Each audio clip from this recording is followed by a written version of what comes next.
میرا YouTube channel احسن بخاری official. ناظرین، جیسا کہ ہم آپ کو مختلف شعبہ زندگی سے تعلق رکھنے والے افرادوں سے بالمشافہ ملاقات کرواتے رہتے ہیں، تو اسی سلسلے میں آج کے جو ہمارے مہمان خصوصی ہیں اس شریف کی اگر میں کہوں کہ لازوال ہستی تو اس میں کوئی شک نہیں ہے۔ افسانہ نگار ہیں، ناول نگار ہیں اور ہمارے بڑے پیارے دوست اور پیارے بھائی ہیں رانا اسد علی صاحب۔ ہم ان سے آج ملاقات کا ہمیں جو شرف حاصل ہوا ہے، یہ اپنا قیمتی وقت نکال کے یہاں پہنچے ہیں، ہم ان کے بےحد مشکور ہیں۔ السلام علیکم رانا صاحب۔ وعلیکم السلام سر، سب سے پہلے بہت شکریہ آپ تشریف لائے۔ رانا صاحب، میرا آپ سے سب سے پہلا اور بڑا اہم سوال ہے کہ افسانہ نگاری، آپ نے اپنی زندگی میں ایک ہزاروں شعبے دیکھے ہوں گے اور ان ہزاروں شعبوں میں لوگوں کو پروموٹ ہوتے بھی دیکھا ہے، لیکن آپ کا افسانہ نگاری میں آنا، اس بارے میں تھوڑا ہمیں بتائیے گا کہ آپ کا اصل موٹو کیا تھا؟ احسن بھائی، بات یہ ہے کہ زندگی جو ہے نا، یہ انسان کو بہت کچھ سکھاتی ہے۔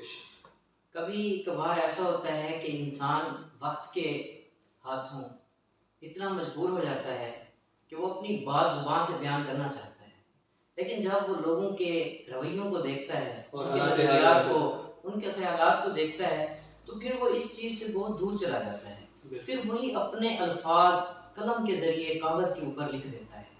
پھر جب وہ لوگوں تک پہنچتے ہیں، وہ ان کو سمجھتے ہیں، تب تک بہت دیر ہو چکی ہوتی ہے۔ تو جس حالات میں میں نے زندگی گزاری یا گزار رہا ہوں، ان چیزوں کو سامنے رکھتے ہوئے میں خود ایک بہت بڑا افسانہ ہوں۔ تو اسی چیز کو دیکھا گیا کہ میں نے کہا یہ صرف میرے ساتھ نہیں، ایسے ہزاروں لوگ ہیں جو ہمارے ملک میں رہ رہے ہیں، سب ہی ایک افسانہ ہے۔ کیوں نہ میں ان کی زبان، ان کے الفاظ اپنے قلم کے ساتھ بیان کروں اور لوگوں کو بتاؤں کہ دیکھیے ہمارا معاشرہ آج کس نہج پہ ٹھہرا ہوا ہے۔ آپ دیکھیں گے کہ ہمارے ملک کے اندر جو بار بار ایک ہی کام چل رہا ہے، جس میں ہمارے ملک کی معیشت، غربت، بے روزگاری، نظام تعلیم، ان سب چیزوں کو جب مد نظر رکھا جاتا ہے، اور خاص کر جو ہمارا عدل کا یہ نظام ہے، انصاف کے اوپر جب ہم بات کرتے ہیں تو ہر جگہ آپ کو غریب پستا ہوا نظر آئے گا۔ تو اسی چیز کو دیکھتے ہوئے میں نے جب افسانہ نگاری شروع کی، تو افسانہ نگاری کا میرا جو مین موضوع تھا وہ یہی تھا کہ لوگوں کے ساتھ ہونے والی ناانصافی کو اجاگر کیا جائے۔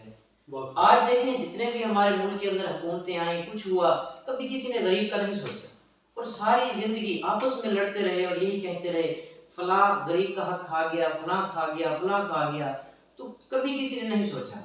تو سب سے بڑی بات ہے کہ انسان جب قربانیاں دیتا ہے نا، تو انہیں قربانیوں کا ازالہ اسے کرنا پڑتا ہے۔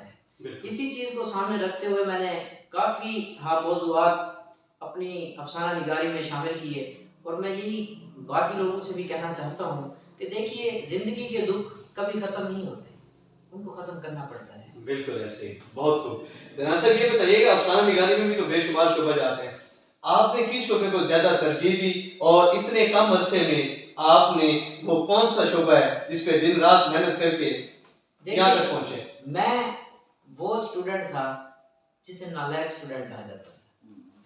تو ہوا ایسے کہ ہمارے اسکول میں مجھے اسکول سے نکال دیا گیا، کسی وجوہات کی بنا پر، غلطی میری نہیں تھی، شاید اللہ نے مجھے کچھ سکھانا تھا۔ بالکل، جو بھی ہوتا ہے اچھے کے لیے۔ بالکل۔ تو اسی طرح میں نے دھکے کھائے، فیکٹریوں میں کام کیا، ادھر ادھر، لیکن اس کے باوجود ایک دن ایسا آیا کہ میں نے ایک بات بتائی اپنے پرانے ٹیچر کو، اور ان کو کہانی سنائی اور وہ رو پڑے۔ انہوں نے کہا بیٹا جو کہانی آپ مجھے سنا رہے ہیں، کیا آپ یہ کہانی نہیں لکھ سکتے؟ میں نے کہا سر میں لکھ سکتا ہوں۔ انہوں نے کہا کہ بیٹا آپ لکھ کے بتائیں۔ جب میں نے وہ کہانی لکھ کے دکھائی تو انہوں نے 20 بار اس کہانی کو چیک کیا۔ چیک کرنے کے بعد انہوں نے کہا آپ ایک اچھے افسانہ نگار بن سکتے ہیں اگر آپ اس کہانی کو اچھا کر لیں۔ اس کے بعد پھر وہی باتیں بتاتا گیا اور لکھتا گیا، اور کوشش کرتا ہوں کہ میں زندگی کے اندر جو جو مشکلات، جو جو تکالیفیں کسی انسان کے پاس ہیں، ان کو محسوس کر سکوں اور پھر ان کو لکھ سکوں۔ انہی چیزوں کو محسوس کرتے ہوئے میں نے اپنے افسانے کو موضوع بنایا، اور حقیقت نگاری جو ہے یہ مجھے بہت پسند ہے۔ رانا صاحب، افسانہ نگاری میں کیا کھویا کیا پایا، یہ بڑا مشہور قول ہے، میں آپ سے بھی اس بارے میں ایک بڑا پیارا جواب سننا چاہوں گا۔ دیکھیے کھونے کے لیے میرے پاس کچھ نہیں تھا، واہ، ٹھیک ہے، اور پانے کے لیے یہی کچھ ہے، میں افسانہ نگار بن گیا۔ بہت خوب، آپ نے اپنے علم و فن کا جس قدر ایک مختصر اور جامع خلاصہ کیا ہے، یہ دلکش ہے۔ رانا صاحب، یہ بتائیے گا کہ افسانہ تو پھر افسانہ ہے، اگر دیکھا جائے آپ نے آپ کے یہ الفاظ کہ ہر انسان افسانہ ہے، لیکن خرودنے، تراشنے اور سنبھالنے کی ضرورت ہے، جو کہ آج کی افراتفری کے دور میں کسی کے پاس نہیں ہے۔ افسانہ نگاری وقت بھی مانگتی ہے، سوچ بھی مانگتی ہے اور احساس بھی مانگتی ہے، تو وہ تینوں چیزیں آپ میں ہیں۔ ہم دعا گوئے اللہ تعالیٰ آپ کو مزید ترقی دے۔ تو رسد یہ بتائیے گا کہ ہر کسی کا کوئی نہ کوئی تخلص ہوتا ہے، جیسے ابھی ہمارے ایک پیارے دوست ہیں امیر شریف کے، توقیر ریاض توقیر، اسی طرح ہمارے ایک اور بھی بڑے پیارے اور دل کو چھو جانے والی الفاظ رکھنے والے الفاظ ہیں سید تحسین عباس، ان کا تخلص تو میں ابھی تک تلاش کر رہا ہوں، بہت جلد امید کافی ہے وہ بھی اپنے نام کے ساتھ لگائیں گے۔ اور ہاں، وہ ایک نام سے جانے پہچانے بھی جاتے ہیں جسے بزم سخن کہا جاتا ہے۔ بزم سخن کی بنیاد، بزم سخن کی پہچان، پیارے بھائی تحسین صاحب، تو آپ اپنے نام کے ساتھ کیا لگانا پسند کرتے ہیں؟ جی، میں جو اپنا کلمی نام استعمال کرتا ہوں وہ سرخاب مقصر ہے۔ سرخاب مسکر، مقصر، مسکر، مقصر، مقصر، مقصر۔ اچھا، اگر ہم آپ ہمیں سیدھے لفظوں میں سمجھائیں تو اس کا کیا مطلب ہے؟ دیکھیں، سرخاب کا مطلب ہے پرندہ، لال شراب کو بھی کہتے ہیں۔ جی بالکل، اکثر یہ بھی کہا جاتا ہے آپ کو سرخاب کے پار نکل آئے ہیں۔ جی جی جی، بڑا مشہور۔ جی، مقصر عاجز کو کہتے ہیں، نیاز مند کو کہتے ہیں۔ واہ۔ تو اسی طرح بات یہ ہے کہ اکثر آج کل کے دور میں نا جو ایک چیز چل رہی ہے وہ زیادہ زیر بحث بھی ہے، وہ ہے محبت۔ محبت، جی، اور اکثر آپ نے دیکھا ہوگا جو بہت ساری خودکشیاں ہوتی ہیں نا وہ محبت کے اوپر ہوتی ہیں، اور ہم بھی آپ جیسے چاہنے والوں کے ساتھ ساتھ محبتوں کے قائل ہیں، اور آپ کی محبت ہے کہ آج آپ ہمارے پاس تشریف لائیں۔ جی، اور دیکھیے اگر محبت کو جس انداز سے میں دیکھتا ہوں سارے اس انداز سے دیکھنے لگ جائے نا تو ہمارا معاشرہ سدھر جائے۔ واہ۔ بات یہ ہے کہ محبت جو ہے نا وہ کسی حاصل چیز کا نام نہیں ہے، محبت لا حاصل چیز کا نام ہے۔ کیا بات۔ اور جب محبت کی بات کی جائے تو اس وقت دو چیزیں آتی ہیں، ایک ہوتا ہے محبوب، ایک ہوتا ہے عاشق، اور اس کو جینے کے لیے دیکھیے رقیب کی ضرورت ہوتی ہے۔ بالکل، جب تک محبت کے اندر عاشق اور محبوب کے درمیان رقیب پیدا نہیں ہوتا نا تب تک وہ محبت نہیں ہوتی۔ ایسے ہی، ٹھیک ہے، وہاں پہ پھر بندہ محسوس کرتا ہے جب محبت میں کوئی دھوکہ اٹھاتا ہے تب پتہ چلتا ہے۔ دیکھیے جب چوٹ کھائی گہری تو تیری یاد آ گئی، یاد آ۔ تو اسی طرح میں آپ کو شروع دن سے یہ بات کرنا چاہتا ہوں، جب اللہ تعالیٰ نے انسان کو بنایا، اب انسان اور خدا کی تو آپس میں محبت تھی نا، بے شک، اس کے لیے رقیب بھی پیدا ہو گیا۔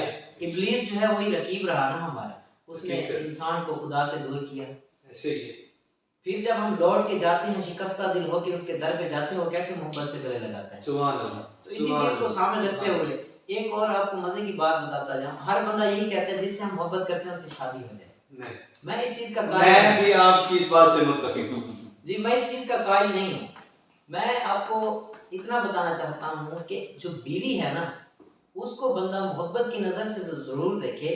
قطع کلامی معاف، آپ نے بڑی پیاری بات کی ہے، اپنی اس بات میں میرے بھی دو الفاظ شامل کیجیے گا کہ بیوی اور محبوبہ، جی اس میں ذرا فرق واضح میں اسی میں فرق بتا رہا ہوں کہ جو بیوی ہے نا انسان اس کو محبت کی نظر سے تو دیکھے لیکن محبوب کی نظر سے نہ دیکھے۔ واہ۔ جو محبوب ہے نا اس کو محبت کی نظر سے تو دیکھے لیکن بیوی کی نظر سے نہ دیکھے۔ واہ، رانا صاحب آج اہل دل سو نہیں پائیں گے آپ کے یہ الفاظ سن اور کے۔ اس کی وجہ یہ ہے کہ مختصر میں یہی بتاؤں گا کہ جو بیوی ہے نا وہ کیئر ٹیکر ہوتی ہے، بے شک، اور جو محبوبہ ہے وہ کیئر لیس ہوتی ہے۔ واہ، یہ آپ اپنی زندگی کے تک تجربات ہمارے ساتھ شیئر کر رہے ہیں۔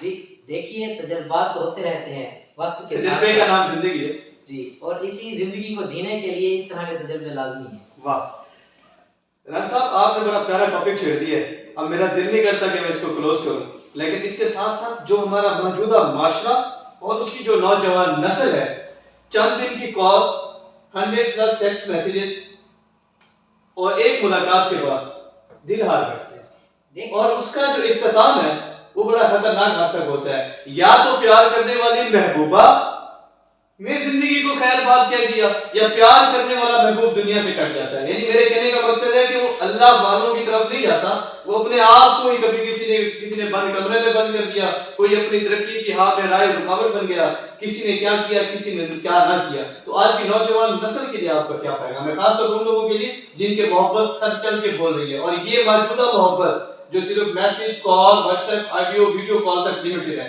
اور اس کے بعد اگلا جو اسٹیپ ہے وہ میں اور آپ اور دیکھنے والے باپو بھی جانتے ہیں، اور اس کا انجام بھی۔ دیکھیے آپ کی بات میں نے سنی، بہت اچھا لگا۔ ہمارا آج کل کا جو معاشرہ ہے نا یہ کوشش کرتا ہے، یہ لڑکی سے محبت نہیں کرتا، واہ، اسے پھنساتا ہے۔ ایسے ہی اور کہتا ہے کہ میٹھے بول بول جی، اور اس کے بعد لڑکی بھی آگے سے ویسے رسپانس کرتی ہے، وہ ایسے اس کی باتوں میں آ جاتی ہے، چند دن 8 دن وہ باتیں کر لیں، اس کے بعد بات ختم۔ تو جب محبت کو ہم کیا کریں گے، محبت نہیں کریں گے تو اس کو ہم نے جب زنا کا ایک راستہ بنا لیا تو وہ محبت نہیں رہی۔ آج کل کے دور میں جو ہمارا معاشرہ چل رہا ہے وہ محبوب کو محبوب کی نظر سے نہیں دیکھتا، وہ بس صرف اور صرف اس کے جسم کے ساتھ محبت کرتا ہے۔ محبت تو نام ہے پردے کا، بے شک، چھپائی جانے بہت والی چیز بہت ہے۔ محبت وہ ہے جس میں کبھی محبوب کا ذکر تک نہ آئے۔ واہ، دیکھیں آپ نے لیلا مجنوں کا نام سنا ہوگا، بڑا ٹھیک ہے، اسی طرح 20 نام ایسے ہیں جنہوں نے محبت کی اور وہ ایک دوسرے کے لیے مر مٹے، وہ ایک دوسرے کو آج مثال ہے جی، لیکن دنیا میں ان کی مر کے بھی آج زندہ ہے، زندہ ہے اپنے نام سے، اپنے مقام سے اور اپنی اس محبت کی شان سے۔ بالکل۔ تو اسی چیزوں کو جب ہم سامنے رکھتے ہیں تو ہمارا معاشرہ بہت بگڑ چکا ہے، اس میں بگاڑ ہم نے خود ڈالا ہے۔ جب ہم یہ چیزیں دیکھیں گے، دیکھیں جب ڈرامے یا یہ لکھے جاتے ہیں اور پھر ٹی وی پہ چلائے جاتے ہیں، ان کا کچھ نہ کچھ حاصل مقصد ہوتا ہے، لیکن ہم ان کا حاصل مقصد الٹ لے لیتے ہیں۔ ہم ان ڈراموں سے کچھ سیکھتے نہیں، ہم ان ڈراموں کو غلط استعمال کرتے ہیں۔ جی بالکل، اصل میں بھی اس بارے میں آپ سے متفق ہوں 100% کہ آج کل کی جو ڈرامے چل رہے ہیں، کیا آپ کو ایسا نہیں لگتا کہ ہماری جو نوجوان نسل ہے ان پر اس کا نیگیٹو ایفیکٹ پڑ رہا ہے اور اتنا اچھی طرح پڑ رہا ہے کہ جو کچھ ڈراموں میں ہو رہا ہے، کیونکہ ڈرامے کا نام ہے ڈرامہ نہ کہ حقیقت، لیکن اسی ڈرامے کو حقیقتی انداز میں گھروں میں پیش کیا جا رہا ہے۔ اصل میں ایسا کیوں؟ آپ کی بات بالکل ٹھیک ہے۔ دیکھیے ڈرامے جو ہے نا، وہ لکھنے والا تو یہ سوچ کے لکھتا ہے میں معاشرے کی اصلاح کر پاؤں، بالکل ایسے ہے، دیکھیں یہ تو اس کی قلم نگاری ہے۔ خلیل الرحمن کنور صاحب نے ڈرامے لکھے، انہوں نے جو ہمیں امیج دیا ڈراموں کے اندر، دور حقیقت کو واضح کیا، جو پیغام دینے کی کوشش کی، ہم نے اس کے برعکس کیا۔ ایسے ہی ہم نے کچھ ایسے الفاظ ڈھونڈ لیے جو دوسرے کو مائل کر سکے اپنی طرف، پھر انہی الفاظ کا استعمال کر کے اس کی عزت کو تار کیا، انداز بیان گفتگو میں تجھے اپنا کر لیا۔ جی، تو بات یہ ہے جب ہم کسی کو اپنا گرویدہ کرنا چاہتے ہیں تو اس کے لیے ہمیں ان چیزوں کی ضرورت نہیں ہے۔ آپ نے فلاں ڈرامہ دیکھا، فلاں میں یہ ہوتا، فلاں میں یہ ہوتا، وہ صرف یہی کچھ کہتے ہیں کہ آپ اس معاشرے کی اصلاح کے لیے کچھ کریں، خدارا آپ ان چیزوں سے بچ جائیں۔ لیکن ہمارے لوگ ایسا نہیں کہتے، وہ بجائے اس چیز کو ٹھیک کرنے کے الٹا خراب کر کے جا رہے ہیں۔ تو معاشرے کے لیے میں اپنے لوگوں کے لیے یہی پیغام دینا چاہتا ہوں کہ دیکھیں آپس میں محبت قائم کریں، ان سے بات کریں، عزتیں ہر کسی کی سانجھی ہیں۔ آج کل اگر آپ محبت کو بدنام کرو گے، سرے بازار لا کے کھڑا کر دو گے، تو دیکھیں آج آپ کسی کی بہن سے محبت کر رہے ہیں، آپ کی بہن کو بھی کسی سے محبت ہو سکتی ہے، وہ بھی گلی چراہے میں اس کو کیا کرے گا، بدنام کرے گا۔ تو میں یہی اسی پیغام کے ساتھ آپ سے اجازت چاہوں گا کہ محبت کو محبت کی حد تک دیکھا جائے، اسے بدنام نہیں کیا جائے۔ ناظرین، میرے پاس الفاظ تو نہیں ہیں کہ میں بیان کر سکوں، لیکن مختصر لفظوں میں، مختصر سی بات میں اپنی حاضری مکمل کروں گا اور صرف اتنا ہی کہوں گا کہ کیا بات کہی ہے رانا صاحب نے، اور میں اپنی بات ایک دفعہ پھر ان کی طرف لے کے جا رہا ہوں۔ آپ اپنا تخلص مجھے دوبارہ بتائیے گا۔ سرخاب مسکر، سرخاب مسکر۔ ناظرین، سرخاب مسکر کا کہنا ہے کہ محبت کو محبت ہی رہنے دے تو کافی ہے، محبت کی حد سے تجاوز نہ کر، ورنہ محبوب اور محبت میں کوئی جگہ باقی نہ رہ جائے گی۔ میں اپنے ان لفظوں کے ساتھ اپنے ان مہمانوں کا، آج آنے والے تمام دوستوں کا تہ دل سے مشکور ہوں، اور مجھے بےحد خوشی ہے کہ ہمیں یہ موقع ملا کہ آج ہم نے یہ محفل سجائی، اور اس محفل کا کریڈٹ بزم سخن اس شریف کو جاتا ہے۔ ناظرین، بزم سخن ایک بہت بڑا پلیٹ فارم ہے جس میں ڈے بائی ڈے لوگ آ رہے ہیں، اپنا کردار ادا کر رہے ہیں اور اپنا علم و فن ظاہر کر رہے ہیں، اور اس علم و فن کو باقاعدہ طور پر ظاہر کرنے کے لیے انہیں ایک اچھا خاصا پلیٹ فارم دیا جاتا ہے۔ میں بزم سخن کے تمام عہدیداران، ممبران و بانی محفلوں کو خاص طور پر تہ دل سے شکریہ ادا کرتا ہوں۔ انشاءاللہ بہت جلد ملاقات ہوگی، اور میں آپ کو ایک ساتھ یہ بھی بتاتا چلوں کہ اگر اللہ نے چاہا تو بہت جلد بزم سخن کی ٹیم کے ساتھ بھی ہمارا ایک ویلاگ ہوگا، اور ہم اپنے پیارے دوست سید تحسین عباس کے توسط سے یہ پیغام دینا چاہیں گے کہ ہماری دعوت پر بزم سخن ہمارے پاس تشریف لائے۔ بہت شکریہ۔